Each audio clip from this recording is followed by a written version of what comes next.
नमस्ते। स्वागत है आपका आज की इस वीडियो में। तो देखिए, हम आज बात करने वाले हैं और इस विषय पर कि आत्मा जो है वो कहाँ रहती है, आत्मा का निवास स्थान कहाँ है। इस वीडियो में इस विषय पर चर्चा होगी। उसके पहले हम बताना चाहते हैं आप लोगों को कि इस विषय पर बहुत सी वीडियो जो है यूट्यूब पर पड़ी हुई हैं, जिसमें बहुत से बुद्धिमान मूर्ख लोग, हम बुद्धिमान मूर्ख इसलिए बोल रहे हैं क्योंकि बुद्धि तो बहुत है उन लोगों के पास, लेकिन जो है वो क्लियर बता नहीं पाए हैं कि आत्मा जो है कहाँ रहती है। कुछ लोगों का तो मानना है, कुछ बुद्धिमान मूर्ख लोगों का जो है ये मानना है कि आत्मा जो है शरीर में रहती ही नहीं है। आत्मा का और शरीर से कोई कनेक्शन नहीं है। आत्मा अलग चीज है, शरीर अलग अलग चीज है, वो तो सही है, मानते हैं, लेकिन आत्मा शरीर में नहीं रहती है, ये उनका मानना है। बहुत से ऐसे लोग हैं बुद्धिमान मूर्ख, हम उनको बुद्धिमान मूर्ख कहते हैं अपने भाषा। तो वो उनका अलग विषय हो गया, हमारा अलग विषय है। तो इस विषय पर हम चर्चा करेंगे, आत्मा कहाँ रहती है। तो देखिए, समझिए बात को। आत्मा जो है वो हृदय, हृदय के यहाँ जो बीच में जो यहाँ गड्ढा है, छाती के नीचे हृदय के पास, तो वहाँ जो है आत्मा का निवास स्थान है। आत्मा वहीं रहती है। आत्मा का जो है मूल स्थान रहने का जो वहीं है। वैसे तो आत्मा पूरे शरीर में घूमती रहती है, जब तक शरीर जीवित रहता है पूरे शरीर में आत्मा है। कहीं भी चोट लगेगी आपको तो असर कैसे हो रहा है वो, क्योंकि आत्मा है पूरे शरीर में घूमती रहती है। उसका मूल स्थान जो माना जाए तो ये हृदय, हृदय जो है यहाँ जो गड्ढा है। इसीलिए हम बोलते हैं ना कि मैं, बोलते हैं ना मैं ये काम कर दूंगा, तो मैं बोलते वक्त हाथ जो है सीधा यहीं आता है छाती के नीचे। तो इससे भी पता चलता है कि मैं, यानी आत्मा जो है यहीं रहती। अब देखिए, हम इस वीडियो को आगे बढ़ाते हुए आपको समझाना चाहते हैं। बात को समझिएगा, ध्यान से समझिएगा जो हम बोलने जा रहे हैं, ठीक। हमारी बातों को ध्यान से सुनिएगा। मैं कहता हूं ये धोती कुर्ता मेरा है, ये धोती कुर्ता मेरा है। इसका क्या अर्थ है? इसका अर्थ है मैं कोई अलग सत्ता हूं। धोती कुर्ता अलग सत्ता है और मेरा इस धोती कुर्ता पर अधिकार है। पैसा देकर लिया है मैंने, मेरा इस धोती कुर्ता पर क्या है बोलिए? अधिकार है। अब समझ में आया कि नहीं आया? एक आदमी कहता है ये हाथ मेरा है। हाथ किसका है? मेरा है। इसका मतलब क्या है? इसका मतलब हाथ एक अलग वस्तु है, मैं एक अलग वस्तु हूं और मेरा इस हाथ पर अधिकार है। समझ में आ रही है बात? ये आंखें मेरी हैं, इसका मतलब मैं अलग और आंखें अलग, और मेरा इन आंखों पर अधिकार है, मैं इन आंखों का उपयोग करता हूं। वो गाड़ी मेरी है, इसका मतलब है मैं अलग और गाड़ी अलग, और मेरा उस गाड़ी पर अधिकार है, मैं उस गाड़ी का उपयोग करता हूं। बात समझ में आ रही है कि नहीं? ये मेरा शरीर है, क्या मतलब है इसका? शरीर अलग, मैं अलग, और मेरा इस शरीर पर अधिकार है और मैं इस शरीर का उपयोग करता हूं। बात समझ में आ गई? अब एक बात तो साबित हो गई कि शरीर मैं नहीं हूं, मैं शरीर नहीं हूं, मैं कोई अलग सत्ता हूं। तो फिर मैं कौन हूं? अब इस अलग सत्ता के स्तर पर समझने का प्रयास करते हैं कि मैं कौन हूं जहां दुख नहीं रहते। तो अब इस आत्मा के बारे में विचार करते हैं कि यह आत्मा कैसा है। तो आइए बताते हैं आपको आत्मा कैसा है। ये आत्मा कौन है? अच्छा, जब आदमी मर जाता है तो आदमी क्या कहते हैं? लोग क्या कहते हैं तब? कहते हैं चल बसा। क्या कहते हैं? चल बसा। चल बसा का मतलब क्या होता है? यहां से चला गया और कहीं और जाकर बस गया, समझ गया। लोग कहते हैं गुजर गया, यहां से गुजर गया और कहीं और गया। बात समझ में आई कि नहीं? मर गया, यहां से मरा और कहीं और गया। इसका अर्थ ये है कि ये आत्मा सफर करता है, यात्राएं करता है, एक शरीर से दूसरे शरीर से तीसरे शरीर, तीसरे शरीर से चौथे, चौथे से पांचवें। तो इस तरीके से आत्मा जो है ये सफर करता है, ठीक। तो इससे तो क्लियर हो गया आत्मा जो है ये एक स्थान से दूसरे स्थान पर जाता है। तो ये क्या साबित हुआ? आत्मा जो है एक देशी है, ठीक है।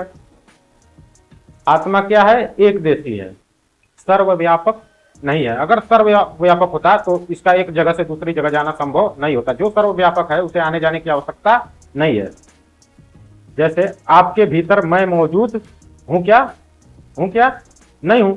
मैं इस शरीर में मौजूद हूं, आप उस शरीर में मौजूद हैं। इसका मतलब है आप वहां हैं, हम यहाँ हैं, आप वहाँ हैं, हम यहाँ हैं, हम दोनों अलग अलग स्थानों पर हैं। इसका अर्थ है हम स्थान विशेष पर रहते हैं, और जो स्थान विशेष पर रहता है वो एक देशी होता है, एक देशी होता है।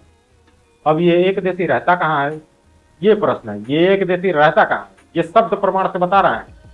ये जो हमारी छाती है, इस छाती में दोनों स्तनों के नीचे जहाँ पसलियां अलग होती हैं, यहाँ बीचों बीच एक स्थान है जिसे कमल वेश्म कहते हैं, हृदयपुर कहते हैं। यहाँ रिक्ति है शरीर में, ये डायाफ्राम है, ये फेफड़े हैं, यहाँ हृदय है, और यहाँ बहुत सारे नस नाड़ियां हैं। यहाँ बीच में जो है रिक्त स्थान है। यहाँ रिक्त स्थान पर जो है जीवात्मा निवास करता है। इस ब्रह्मपुर में जीवात्मा निवास करता है, इस हृदय प्रदेश में जीवात्मा निवास करता है। और यहाँ से हिता आदि 2 नाड़ियां जाती हैं मस्तिष्क तक, इसके माध्यम से ये गमन करता है, मस्तिष्क में जाता है।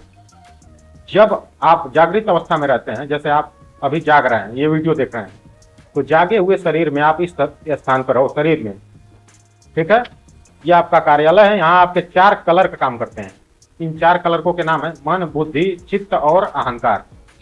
इन 4 लिपिकों के माध्यम से वो इस पूरे शरीर को चलाता है। जैसे केवल ड्राइविंग सीट पर बैठा हुआ ड्राइवर पूरी गाड़ी को देख सकता है।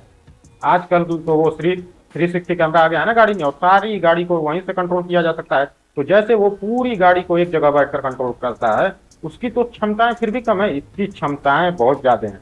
ये यहीं बैठकर पूरे शरीर को नियंत्रित करता है। जागृत अवस्था में यहाँ रहता है। पहला स्थान हो गया आत्मा का।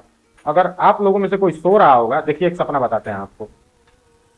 क्या सपना आता है कि आदमी सो रहा है। ये छोटे बच्चों को आता है, 7 साल से छोटे बच्चों को। आदमी सो रहा है, नींद आ रही है, सपना दिख रहा है, सपना दिख रहा है, जैसे कहीं मैं सूसू कर रहा हूँ, पेशाब कर रहा हूँ, आंखें खुलती है, पता चलता है भाई साहब ने कर दिया। वो सपना इसलिए दिख रहा है क्योंकि आपके शरीर में उस प्रकार के दबाव उत्पन्न हो रहे हैं। आपको वैसे ही सपने दिखेंगे जैसा हो रहा है। जैसे आप सोए हुए हैं, नींद आपको आ रही है, आपको ठंड लग रही है, बहुत ज्यादा ठंड लग रही है, तो आपको सपना दिखेगा आपने रजाई ओढ़ रखी है लेकिन आप कांप रहे हैं। आपने एक और रजाई ओढ़ ली लेकिन अभी भी ठंड कम नहीं हुई। आप चिल्ला रहे हैं मेरे आग पास आग जला दो, लोगों ने आग जला दिया है लेकिन ठंड कम नहीं हो रही है, क्योंकि बेसिकली आप नंगे पड़े हुए हैं और आपको ठंड लग रही है, और ठंड किसी भी कारण जा नहीं रही है। तो वहां अंदर क्या कर रहा है, शरीर अलग अलग कल्पनाएं गुन रहा है कि ठंड भाग जाए, लेकिन वो भागने वाली ठंड नहीं है, ठंड नहीं भागेगी।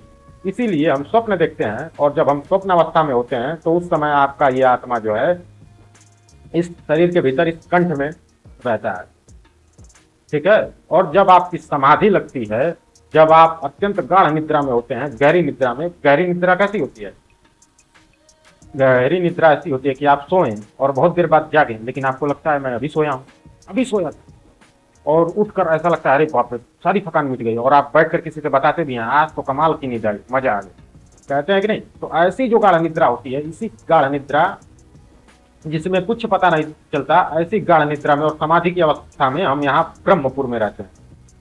ये हमारा निजी स्थान है, ये हमारा घर है, यहाँ हम उस समय रहते हैं। आत्मा उस समय ये यहाँ रहता है जब हम लोग समाधि में रहते हैं और गाढ़ निद्रा में रहते हैं, ठीक।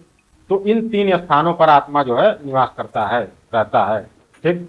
एक ही आत्मा है, वही इन तीनों स्थान पर रहता है। ये शास्त्रों में वर्णन है इसका, इन 3 स्थानों का। वैसे तो आत्मा जो है पूरे शरीर में रहता है, तभी तो कहीं भी चोट लगती है तो दर्द होता है, आत्मा की वजह से ही होता है। आत्मा अगर शरीर से निकल जाए तो दर्द नहीं होगा।